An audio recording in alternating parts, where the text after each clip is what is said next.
Praise the lord. ప్రభువైన యేసుక్రీస్తు నామములో ఈ ఉదయకాలమందు మీ అందరికీ శుభములు తెలియజేస్తూ ఉన్నాము. హెజ్కేలు గ్రంథము 36వ అధ్యాయము 26వ వచనము. నూతన హృదయమును మీకిచ్చేదను, నూతన స్వభావము మీకు కలగచేసేదను అనే మాటలు అక్కడ కనబడుతున్నాయి. 51వ కీర్తన 10వ వచనములో మనం ఒకసారి దావీదు ప్రార్థన జ్ఞాపకం చేసుకుంటే, అతడు దావీదు ఎంతో పశ్చాత్తాపంతో కుమిలిపోయి ప్రార్థిస్తూ ఉంటాడు. ప్రభువా, నూతన మనస్సును నాకివ్వండి, నూతనమైన ఆత్మను నాకివ్వండి, నా అంతరంగంలో స్థిరమైన మనస్సును పుట్టించండి అని పశ్చాత్తాపంతో కూడిన ప్రార్థన. ఈ ఉదయకాలం ముందు ఎవరైతే పశ్చాత్తాపడతారో, చేసిన పాపాలన్నీ ఒప్పుకొని ఎవరైతే పశ్చాత్తాపడతారో వారి హృదయం నిజంగా నూతనమైన హృదయమే. ఎంత తేలిగ్గా ఉంటుందో తెలుసా అండి, ఎంత ఆహ్లాదకరంగా ఉంటుందో తెలుసా అండి. ప్రియ దేవుని బిడ్డలారా, తప్పిపోయిన కుమారుడు ప్రార్థిస్తాడు కదా, నేను పరలోకమునకు విరోధముగాను, అలాగే తండ్రి వాళ్ళ డాడీతో అంటాడు, నీ ఎదుట కూడా నేను పాపం చేశా, దేవునికి వ్యతిరేకంగా పాపం చేశా. వాళ్ళ నాన్నతో అంటాడు, మీకు కూడా వ్యతిరేకంగా నేను పాపం చేశాను, ఈరోజు అవన్నీ కూడా నేను విడిచిపెట్టేస్తాను అన్న తర్వాత అతని హృదయం ఎంత తేలిగ్గా అయిందో, ఎంత ప్రశాంతంగా ఉండగలిగాడు. ఈరోజు మీరు ప్రశాంతంగా ఉండాలి అంటే చేసిన పాపాలన్నీ ఒప్పుకోండి దేవుని సన్నిధానంలో. బైబిల్ గ్రంథంలో మనం చూస్తే జక్కయ్య దగ్గరికి ప్రభు వస్తారు. వచ్చినప్పుడు అతడు హృదయంలో ఎంత పరివర్తన కలిగిందో తెలుసా. నా ఆస్తిలో సగము బీదలకు ఇస్తాను, నేను ఎవరి యొద్దైనను అన్యాయముగా దేనినైనను తీసుకుంటే అతనికి 4 అంతలు ఇస్తాను అని అన్నాడు.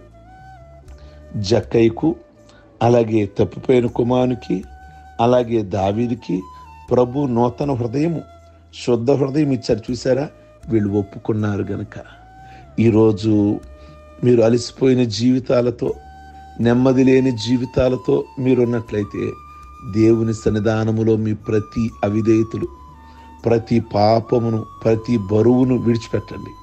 ఇక మీ మనస్సు, మీ హృదయం ఎంత తేలిగ్గా ఉంటుందో. ప్రియ దేవుని బిడ్డలారా, లండన్లో ఒక గొప్ప సభ జరుగుతుంది.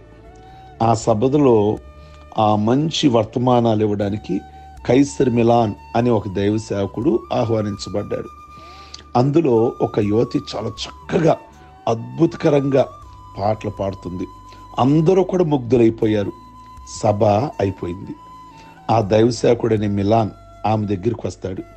వచ్చమ్మా, నీ సంగీతము ఎంత బాగుంది అసలు, అయితే నీవు గనక రక్షణ పొంది గనక ఉంటే నీ పాటలు ఇంకా బాగుండేవి అని అనేసరికి ఆవిడ తట్టుకోలేకపోయింది.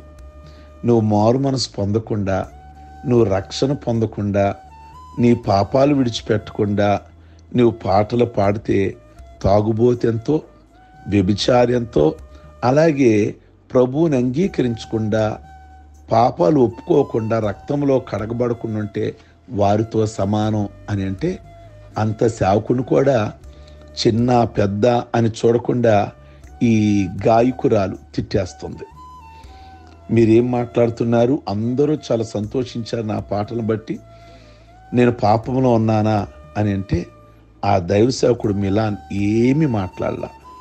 ఒకే మాట అనుకున్నాడు, దేవుని ఆత్మ ఈవిడి పాపాత్మురాలు, పాపాలు ఒప్పుకునే మనసును ఆవిడకివ్వండి, పాపాలు ఒప్పుకునే మనసును ఆవిడకివ్వండి అని ప్రార్థించాడు. అందరూ ఇంటికి వెళ్ళిపోయారు. ఈ గాయకురాలు కూడా ఇంటికి వెళ్ళిపోయింది. అయితే ఆ యువతికి రాత్రి నిద్ర పట్టలేదు. ఆమెకి కైసర్ మిలాన్ కళ్ళెదుటే కనబడుతున్నాడు. ఆయన మాటలు మనసులో మారుమోగుతున్నాయి. ఆమె వెంటనే లేచింది. ముఖం మీద కన్నీరు జాలువారుతుంది. కాగితం పెన్సిలు చేతి తీసుకుంది.